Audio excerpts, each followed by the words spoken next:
The Sports Talk Recruiting Report is sponsored by Seawell's Catering. Oh, yeah. Oh, yeah. You got a fancy little billboard now for recruiting, Chris. We're moving up in the world. Yeah, this is big-time radio. Not a little bitty small station. This is big-time radio. Get a Big sounder time. for recruiting. Seawell's deserves time. that as much as we They put do. into recruiting. They do, and today was a roast beef Thursday. I'd love to have been involved with that today instead of, nothing that I had here. So, but tomorrow, I think we said turkey in the buffet tomorrow. Is that what we got? Yeah, carved turkey and cornbread dressing with southern fried chicken and baked flounder fillets.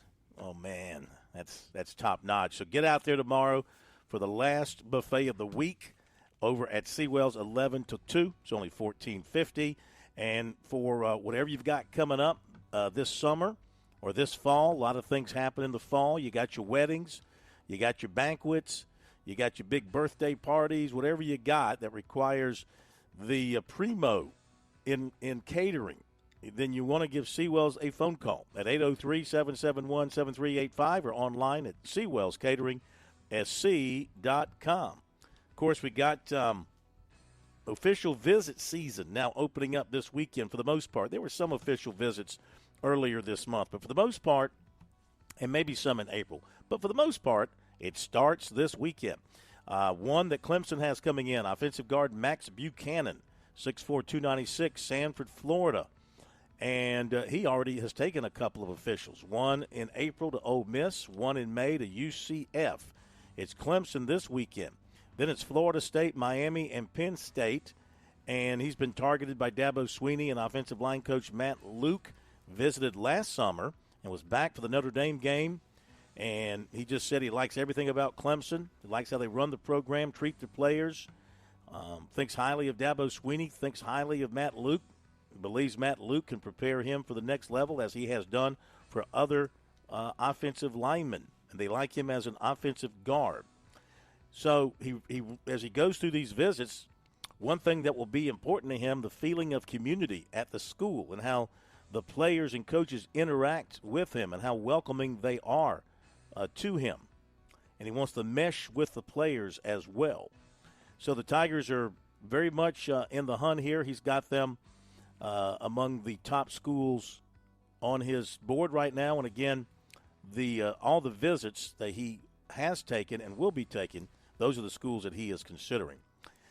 Clemson's weekend is going to expand a little bit because of another player coming in late. Cornerback Grayson Littleton of Tampa arrives at Clemson after he comes in from an official visit to Penn State. And he also visited Clemson in mid-April when he was offered by Mike Reed. He has Alabama down for June 7th, Oklahoma the 14th, and Iowa on the 21st. Hardy Watts, the offensive lineman from Massachusetts, is the other player that will be starting the official late Sunday or Monday at Clemson.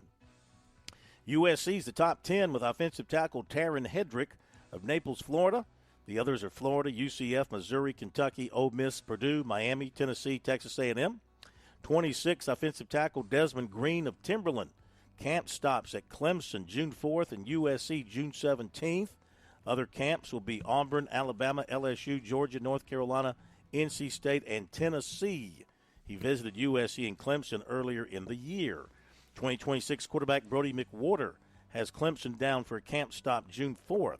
He'll follow that with camps at North Carolina, Auburn, Alabama, Georgia, Ohio State. Blythewood defensive tackle Sterling Sanders going to camp at USC June 14th. Also going to camp at NC State, Florida, Georgia Tech, Virginia, North Carolina, Alabama. USC target safety Jonte Gilbert offered by Michigan. Clemson today offered safety Kendall Daniels of Norfolk, Virginia. He's also a USC target. At one point, it looked like he was going to commit to the Gamecocks. The national types had him pegged for South Carolina back a couple of months ago, but he never did a commitment, and it's really gotten kind of quiet from that standpoint. USC offered 2026 defensive tackle Trayshawn Ruffin, 6'4", 305, from Calypso, North Carolina. Basketball. A source told us this morning USC is no longer involved with 6'11" Jamie Vinson of Oak Hill Academy, Virginia, and Austin, Texas. He made an official visit to USC earlier this month. And from what we're told, because he's a prospect, he's a developmental prospect, not an immediate impact guy. They kind of thought that this would be a very simple recruiting process, and he'd come in, he'd make his visit, he'd like everything, he'd go ahead and commit and sign and be done with it. But that hasn't been the case. He's dragged this thing out with visits to Rice, Rutgers, and Kentucky. And so Lamont Parrish has made the decision to step out of it. So no longer involved there. 6'8", Sadiq White of Charlotte, who was recruited by USC and visited last year, he committed to Syracuse. And Coastal Carolina has signed 6'7" High Point transfer Denzel Hines. 3 years of eligibility remaining. He saw action in 24 games a season ago as a true freshman. Well, I sure hope you are going to buy a copy of the roster. There's you're no gonna have, doubt it'll be the entirely new names to learn, right?